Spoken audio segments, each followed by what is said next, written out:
Hi, good morning, student. Welcome to visual art class for high school student. Before I go to the next slide and the topics, I want to introduce myself first. My name is Shafiera Arvinda. You can call me Ibu Vera or Miss Vera. I'm graduate from Visual Art Education and I live and born in Jakarta. So for our virtual learning, this is the application. For the learning activities, we will use Google Classroom and then Quintal. And then for our virtual meeting, we will use Zoom or Google Meet. And if you want to text me or asking or discussion, you can reach me through Google Hangouts or email shafiera.arvinda@spm.school.id. Okay, in the visual art class, you will generate and conceptualize artistic ideas, organize and develop artistic ideas, synthesize and relate knowledge and personal experiences to make artwork. And last is relate artistic ideas and artworks and societal, cultural, and historical context to deepen understanding. So in the visual art class, you not only learn about the techniques and result, like painting or sculpture, but you will also start with making a concept that relate to our daily life.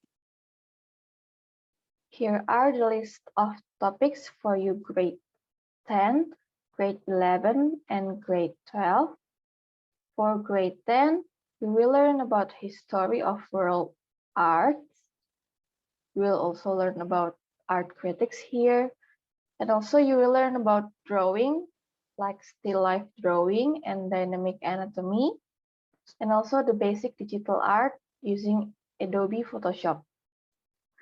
For grade 11, you will learn about art style, aesthetic art, photography, and textile natural dye.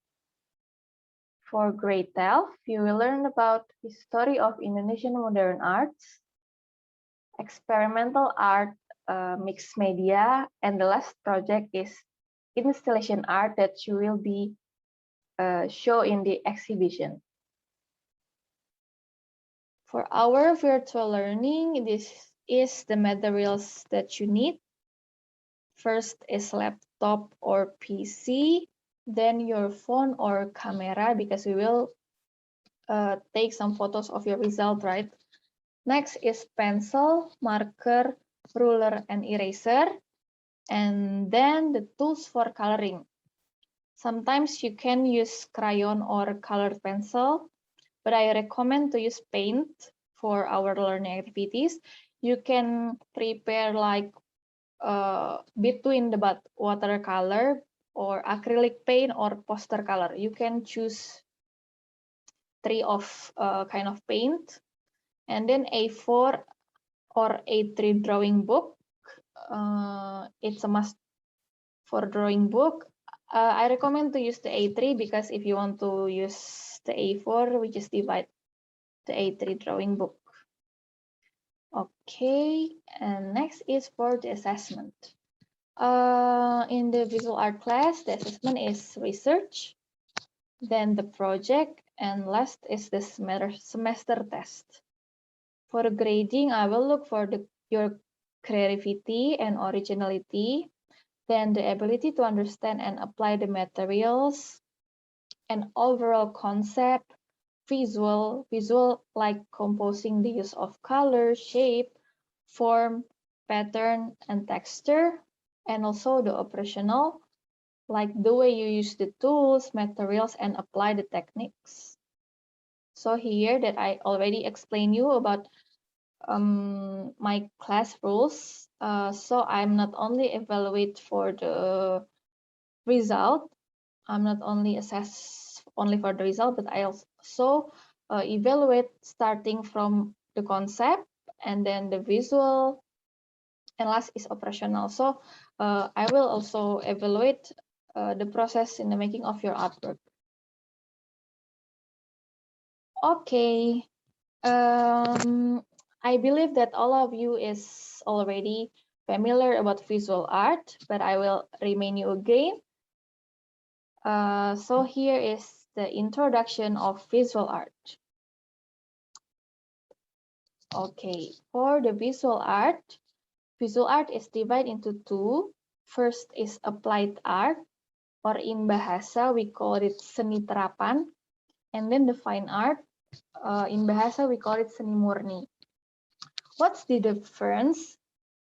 So the applied art, you have to do research because there's a functional there, and for the fine art, it's just expression for the artist. In fine art, there's a painting, sculpture, and graphic art. And then in the applied art, there's divided into two. First is craft. In bahasa, we call it kriya. And then next is design. For craft or kriya, there's a textile, craft for wood, leather, metal, and ceramic, and also webbing, rattan, bamboo, natural fiber, and weaving. For the design, there's a product design for industries, and then interior design. Next is visual communication design, like graphic design and multimedia, and last is architecture. I will give you, okay, here's the example of painting. Here's the watercolor, but there's another technique about painting like spray paint that you will learn in class later. And then here's the sculpture and graphic art. Graphic art in this picture is screen printing, or in bahasa we call it sablon. It's different with the graphic design because it's a manual technique. Next is for the applied art in craft. First is textile. I know that you are similar with these things. Tie-dye. It's a tie-dye, or we call it shibori, and then there's an eco print. So the pattern is using the leaf. And then batik, and also natural dye. Next is craft. Craft for wood, leather, metal, and ceramic. Most of this craft is three-dimensional. And then for the webbing, rattan, bamboo, natural fiber, and webbing. And for the applied art in design, here's the example of product design for industries, architecture, interior design, and also visual communication design. You will learn this like making an infographic or a poster or brochure, and also the animation or illustration. It's also a visual communication design. Okay, I think that's all from me. Thank you so much for watching these videos. I can't wait to meet you in another session. See you and thank you guys.